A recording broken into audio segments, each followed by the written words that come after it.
Good morning, my friends.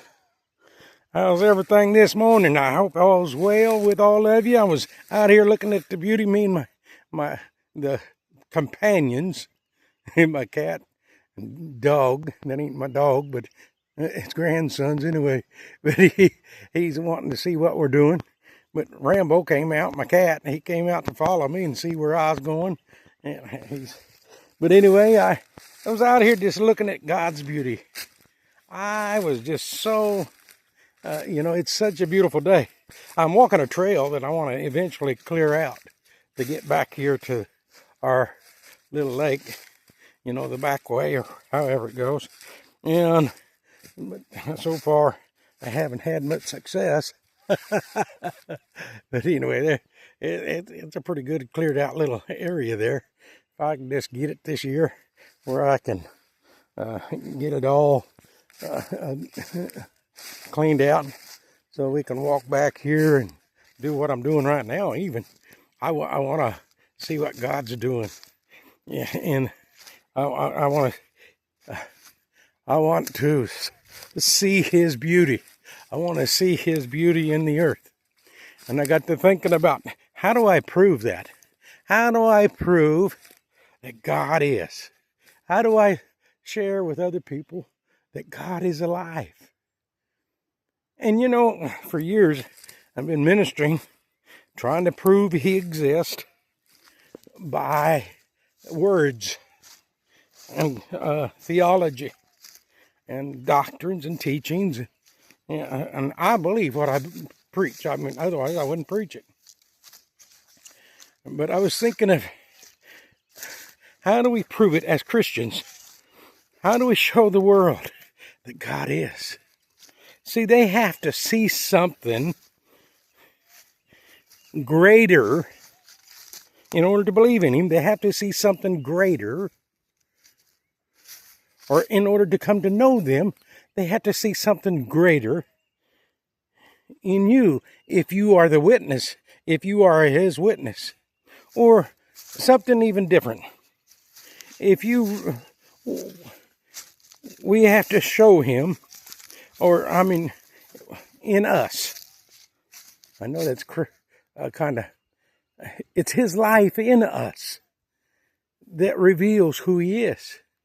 Now, if I can go and I show everybody all this here broken stuff, everything around me is, down trees and all this trail, and I look down through there, and boy, and if I try to say to God, to the people, look at this, God's beauty is great, but all around me is fallen trees, and the water isn't.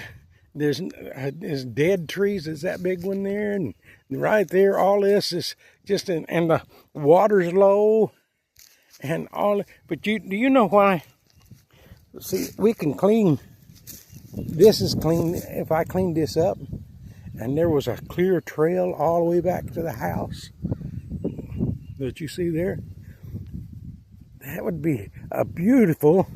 That would be nice, and we could walk, and without problem. And people would say, "Wow, that's pretty." But as long as I leave it this way, nobody's going to say that's pretty.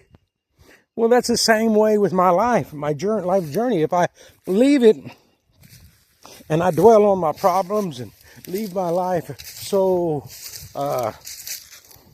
messed up, if you will, in confusion and trying to doubt and question where God is and all of that, that's what my life looks like right there. All these here, the water's low, and I'm struggling, and I know there's beaver and dead trees, and everything's just so many things that's wrong, because that's what they see. That's what the people see. That's what you want. The people that you're wanting to show them God, that's what they're looking at. They're not looking. They're looking at the low water. If you haven't refreshed yourself in the Spirit, if you haven't lifted up the glory of the Lord in your heart, if you don't love the Lord, the glory of the Lord is my strength. The peace that passes understanding. The fruit of the Spirit that shows He's real in you. The life of the Spirit. If those things are not being seen, You're like this trail. There's no trail there. They don't have nothing to follow. They have nothing to gauge your spirituality with. They have no guess that you love the Lord. You may love the Lord, but that's okay. But if all they see in you is defeat, I'm talking about you that are witnesses of the glory of God, that claim to be witnesses of the glory of God. If what you have inside you that you're revealing, if all they see is your dead works, that's what that represents.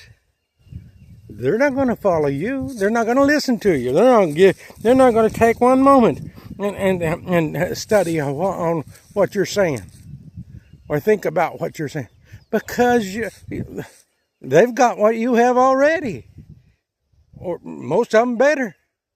This is not the testimony. I want my testimony to be a cleared path, a pathway that leads to Christ. You see, if I fill up a well of living water, or a lake of living water, all those things that are righteous and holy, when they see Him in you and see His glory lifted up and that word in truth, if they see God's creation, look at the green. There's beauty, there's opportunity. But this is wintertime. And no, there's nothing out here because there's no leaves, no beauty. But you won't be able to see any of these after the green comes on and the life of the Spirit comes on. And then there'll be life and their new life coming forth. Oh, Rambo, he sure is trying to follow me. And see, he's a mess. He's walking out there. We're taking this trip. But anyway, I guess what I'm trying to say is we can stay in the Scriptures, continue to stay in the Scriptures, and try to prove that God exists. Try to prove that God exists just using the Bible. We can use it. We can say, God is. Won't you believe like me? And we'll prove that God is. But brothers and sisters, until we learn to come together and start seeking the Lord together, I'm not talking about doctrines. I have doctrines and I have things that I believe, and I truly believe them. But until we make a clear path that others can see, and they can see that there's a way through their turmoil, and until they see that life of His life in you, there's nothing there's nothing there which would compel them to seek after Him from what you are doing. From they overcome by what? The word of their testimony, the blood of the Lamb, or the word of their testimony. The word of their testimony. They overcome by the blood of the Lamb, by the sacrifice they made to cleanse up their life and make a way so others can see Him in you. It costs to walk with the Lord. And I'm not talking about money. It costs your flesh to make a clear road. You have to get rid of the confusion. You have to get rid of the debris. How do you do that? By putting on the mind of Christ, seeking the Lord, letting Him in your heart, search your spirit. Let peace reign over your heart by seeking peace instead of turmoil.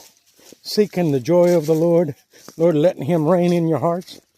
Letting the Spirit of the Lord strengthen you.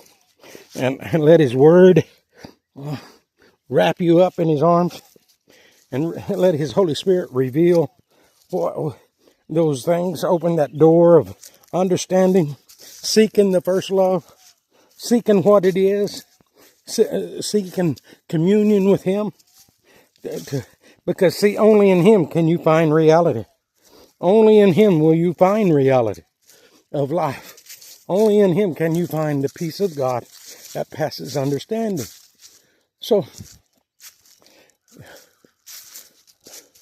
you are a light on a hill. You are that, but we are that together. And, oh, what a great light. And we have to shine our lights, not intellectually, but spiritually. Let him reveal the truth. And as he is revealed in you, you will flow out like rivers of living water. There's power in that.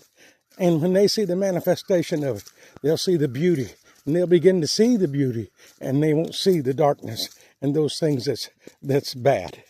And they won't see those things, the failures. The failures will wash away. And the truth will prevail in your life. And life will be replaced.